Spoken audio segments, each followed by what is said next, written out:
Hi, everyone. Welcome to EDU110. My name is Dr. Andrea Burnell, and I'm going to be your instructor for this accelerated course. It is a 6-week course. Things move pretty quickly, and I'm really excited to share that this is a newly redesigned course. I hope you find it as engaging and interactive as it was intended to be. That being said, I would really appreciate your feedback as we go through the course. If there's something that you really loved, an assignment that really resonated with you, let me know. If there's something that you found confusing or very difficult to use or do, because this course is designed using some external resources like Padlet and Jamboard, feel free to reach out and let me know that too, because we want to always be in that cycle of continuous improvement and making sure that everybody's engaged at the course. So for week one, a few of the key points for you to know are that early childhood, or the developmental period of early childhood, it starts at birth and goes through age 8, which is typically through grade 3. As a result of the No Child Left Behind Act, all states created early learning and development standard. So each state is different. For example, Massachusetts has some pre-KK standards, some K-12 standards, and separate infant toddler standards. In Connecticut, where I have worked previous to my retirement in July, we had birth to 5 standards and K-12 standards. They were separate.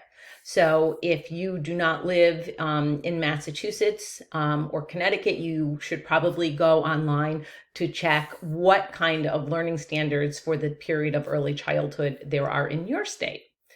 Also, I want to remind you that there is fieldwork that's due in week 6, and make sure you make arrangements as soon as possible in case you need to get any sort of special permissions. I've had some students wait until like week 5 to try and do it, and then find out they need special permissions and really end up in a bind with that required observation. So for our discussion this week, I'd like you to introduce yourself. I'd like you to talk, let us know what major you're in, also what you expect to get from this class. And then you're going to have done hopefully all of your readings, and there's read and watch and explore. You'll see different tabs in your different resources. So once you get a chance to go through the learning materials of this week, what you already knew, what you have questions about, and what you'd like to learn more about. So let us know that in the discussion.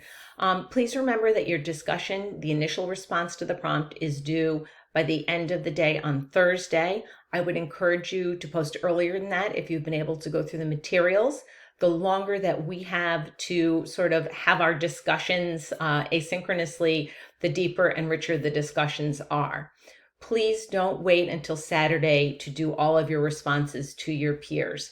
Then it turns into sort of a check the box, I got it done to get a grade, as opposed to actually having a discussion. So I would really encourage you to post throughout the week. So we're going to have our first assignment this week in addition to the discussion, and it's going to be a Padlet. You're going to be taking a look at either the National Association for the Education of Young Children's website, eClick, which is the Education and Learning Center for Head Start, or the Harvard Center for the Developing Child. And then you're going to be providing comments on a Padlet for what you've learned in that site. So what I would ask is that, one, the link for the Padlet is in the weekly announcement, so you should be able to access it. In the instructions for the assignment, there is a guide to how to post in Padlet, so that would be a great place for you to start. Make sure that you keep your comments in line. So the first person who posts from eClick and what they're posting, they will post that. And then anybody else who is exploring the same thing would post underneath that. And also your comments. So I guess what I'm trying to say is keep things in line. So if you've explored a certain resource on eClick, you're going to post that link in Padlet. And then for your comments that you're required on your classmates' posts, you would post them underneath that in the comments. So you will end up with sort of a vertical thread under each resource. So I hope that that's clear. That guide for how to post in Padlet should help. And if you get really stuck, send me an email and I would be glad to talk you through it. So that's our first assignment. I'm really excited about teaching this course. If you, or when you get a chance, take a look at the Meet Your Instructor announcement, and it has my contact information, when my office hours are.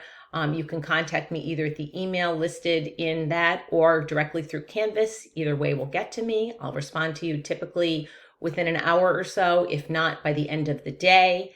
And anything else I've forgotten? I think I've covered all the important points, but I'm really excited to have you in this class. Oh, one other thing. When you do your discussion post, if you would like to do a video post like I'm doing right now, Screencast-O-Matic is really easy to use. I'd be happy to talk you through that too. And it would be really exciting if you were willing to sort of take a little bit of risk and do a video post if you're comfortable with that. Anyhow, I'm really looking forward to getting to know all of you, and I'm really excited, like I said, about teaching this course, and hopefully you will find it as engaging as I think it's going to be, and I look forward to getting to know you and learning with you over the course of the next 6 weeks. Take care.